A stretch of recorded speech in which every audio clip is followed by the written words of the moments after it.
अगला जो ज़िला होने जा रहा है और अगला जो जिसका इंतज़ार बहुत सारे लोगों को है वो है मिथिला इलाके की राजधानी कहे जाने वाला ज़िला।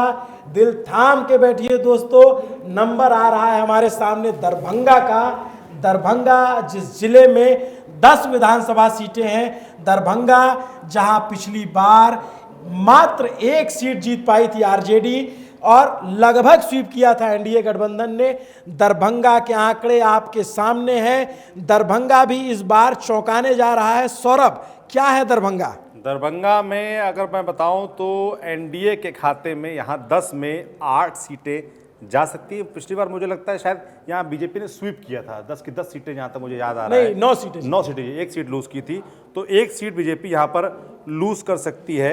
एनडीए 8, महागठबंधन की 1 सीट यहाँ आ सकती है 35.80% वोट के साथ। एनडीए की 8 सीटें आ सकती हैं 44.17% वोट के साथ। जनसुराज को यहाँ पर भी 11.56% वोट मिल रहा है, यानी कि खाते में 8.47 वोट जा सकता है। मैं इसमें कुछ और ऐड करता हूं।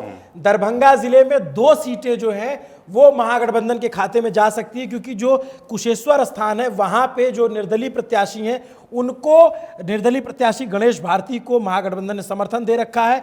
इस सीट पर उनका शायद प्रत्याशी का नामांकन रद्द हो गया था या जो भी हुआ था, लेकिन इस जिले में बहुत ही रोचक सीट है जिस पर सबकी नज़र बनी हुई थी, पूरे देश की, पूरे दुनिया की। जो सब लोग जानना चाहते थे वो थी अलीनगर की सीट, जहां से अचानक जो है टिकट मिला। जो गायिका हैं भोजपुरी की, मैथिली भाषा की, मैथिली ठाकुर अलीनगर की सीट पर चुनाव जीत सकती है। ये अभी की बड़ी खबर है। मैथिली ठाकुर अपना चुनाव अपनी सीट से निकालने की स्थिति में नजर आ रही हैं।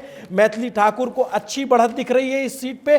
और ये पूरा जिला जो दरभंगा जिला है, यहाँ पर विनोद मिश्रा जो उनके खिलाफ लड़ रहे थे वो भी स्थानीय बनाम बाहरी बनाने का प्रयास कर रहे थे। पहले मैथिली ठाकुर की सीट पे डिस्कस कर लेते हैं, फिर आगे की सीट बताएंगे। बताइए सौरभ, आप गए थे वहां पे। बिल्कुल, मैथिली ठाकुर की सीट में जो अभिनव ने बात बोली कि बाहरी बनाम लोकल की बड़ी बात हो रही थी। विनोद मिश्रा जो कि आरजेडी की तरफ से प्रत्याशी थे, पिछला चुनाव भी वो यहाँ से लड़े थे और पिछला चुनाव भी बहुत ज़्यादा मार्जिन से चुनाव नहीं हारे थे, करीबी अंतर से चुनाव हारे थे। तो इस बार कहीं ना कहीं उनके प्रति एक लगाव दिख रहा था, लोगों का बदलाव ऐसा लग रहा था कि शायद इस बार उनके पक्ष में जा सकता है, क्योंकि जिस तरीके से लगातार विपक्ष की तरफ से प्रयास हो रहा था कि मैथिली ठाकुर को जिस तरीके से अचानक से मिली, उनको बाहरी बताया गया, उनको बताया गया कि आप इस जिले की नहीं हो, बाहर से आई हुई हो। ये बताया गया कि जो बीजेपी के कार्यकर्ता है, जो वहाँ लोग तमाम तैयार कर रहे थे, उनमें से किसी को नहीं मिला, तो बीजेपी के कार्यकर्ता नाराज़ हो सकते हैं। मगर जो सामने हमारे, यानी कि जो मैथिली ठाकुर बिल्कुल अंतिम वक्त तक डटी रहीं, लोगों के बीच जाती रहीं, गांव-गांव घूमती रहीं, खासतौर पर महिलाओं को, महिला वोटरों को आकर्षित करती रहीं, उनके बीच जाती रहीं, खुद को उनको अपनी बेटियां बताती रहीं। तो ये आप देखिए, उसमें मुझे लगता है जो हमारे सामने आंकड़ा है उसमें इसका असर नजर भी आ रहा है।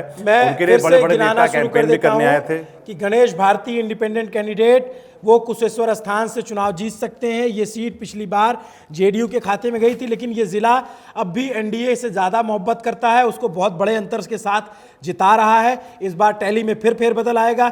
जो गौरा बौराम है वो सीट आरजेडी और बीआईपी दोनों के कैंडिडेट लड़ रहे थे, लेकिन जो उनके भाई थे संतोष सहनी, मुकेश सहनी के भाई, लास्ट में उन्होंने नाम वापस ले लिया था, लेकिन उसका कोई फायदा होता नहीं दिख रहा है। बीजेपी के सुजीत कुमार सिंह ये सीट जीतते नजर आ रहे हैं।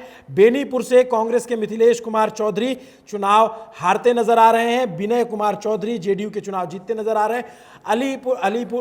अलीनगर का हम आपको बता चुके हैं, मैथिली ठाकुर चुनाव जीत सकती हैं। दरभंगा रूरल जो इस चुनाव में नहीं बदला वो यही था कि दरभंगा रूरल से जो आरजेडी के स्थापित नेता हैं ललित कुमार यादव, जो वहां पे दमदार नेता माने जाते हैं, पिछली बार बहुत करीबी मुकाबले में लगभग 2000 के आंकड़े से वो जीते थे। इस बार भी वो अपनी सीट फिर से जीत सकते हैं। जेडीयू के ईश्वर मंडल चुनाव यहां से हार सकते हैं। इसके अलावा जो दरभंगा सीट है वहां से उमेश सहनी चुनाव लड़ रहे हैं। संजय सरावगी चुनाव जीतेंगे, कद्दावर नेता हैं, बीजेपी के मंत्री भी रहे कई बार, ये अपनी सीट जीत रहे हैं। हायाघाट भी जो है वो सीपीआईएम के श्याम भारती हार रहे हैं, रामचंद्र प्रसाद जीत रहे हैं। बहादुरपुर में आरजेडी के भोला यादव चुनाव हार रहे हैं, ये चुनाव जीत सकते हैं मदन सैनी जेडीयू के। ये केवटी की जो सीट है, केवटी सीट पर भी जो प्रत्याशी हैं मुरारी मोहन झा, पिछली बार भी विधायक थे, इस बार भी इस बार भी इस बार चुनाव जीत सकते हैं। जाले की सीट जिसको लेकर बहुत माथापच्ची हुई, पिछले चुनाव में आप याद होगा तो मशकूर उस्मानी ने यहाँ से चुनाव लड़ा था कांग्रेस के टिकट पे, फिर उनके खिलाफ वो अलीगढ़ यूनिवर्सिटी में नारे लगाने के आरोप लगे थे, कांग्रेस ये सीट हार गई। लेकिन जो हमारा एग्जिट पोल इस बार का है, उस एग्जिट पोल में पिछली बार टिकट ये ऋषि मिश्रा को टिकट दिया गया था, जो जगन्नाथ मिश्रा के परिवार से आते हैं, पूर्व मुख्यमंत्री के परिवार से आते हैं, उनको यहाँ से लड़ाया गया। उसके बाद जाले से लड़ता कौन है सामने? जिवेश मिश्रा, जो जेडीयू सरकार में मंत्री हैं, शहरी विकास मंत्री रहे हैं। बीते दिनों उनके विवादित वीडियो आए, विवादित पत्रकार से मारपीट का भी आरोप लगा, लेकिन जिवेश मिश्रा एक बार फिर से अपना चुनाव जीतते नजर आ रहे हैं हमारे एग्जिट पोल में।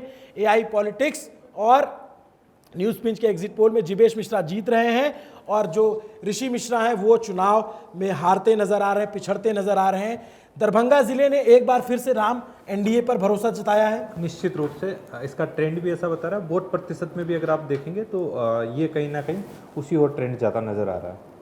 बिल्कुल, दरभंगा में मैं आपको बताऊं कि वो बीजेपी का गढ़ माना भी जाता रहा है, और जिस तरीके से अब की बार हमारे एग्जिट पोल में जो सामने आ रहा है, ऐसा लग रहा है, जो अभिनव बोल रहे थे कि विश्वास फिर से दरभंगा शहरी सीट पड़ती है, शहरी इलाका ज़्यादा पड़ता है, उसमें बड़ा दरभंगा क्षेत्र माना जाता है मिथिला रीजन का, और वहाँ पर साफ तौर पर वापसी फिर से बीजेपी या जो एनडीए है, जैसा पिछली बार प्रदर्शन था, एक सीट सिर्फ लूज करती नजर आ रही है। पिछली बार 9-1 का आंकड़ा था, इस बार 8-2 का हो सकता है, उसमें भी एक सीट अदर्स की है, जो कि माना जा रहा है कि वो एट द एंड आरजेडी का साथ ही देंगे।